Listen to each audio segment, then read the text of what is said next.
See, on the subject, the Dolphins game, right? We'll probably just jump right into that, right? But did you see the taunting call? It's just ridiculous. Called for the penalty. So he gets off. He's not in anyone's face. Does it happen going back here? And who are they saying he's taunting?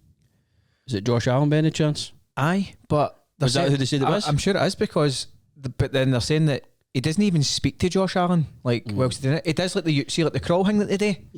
They all do it, like when they get a sack. He does like that, but like he's on top of Josh Allen. But it's just because he's sacked him. So I think that's a nonsense call. I'm not having that.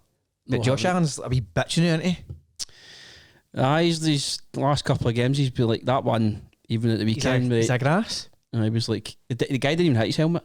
Nah, he just hit him in the chest. He flopped. We were meant to talk about that, but didn't he, by the way? He was like, slapped his helmet, wanting a penalty. But see, the thing is, I think he completed a pass. But obviously they were I don't like that part. They were struggling, weren't they? Aye.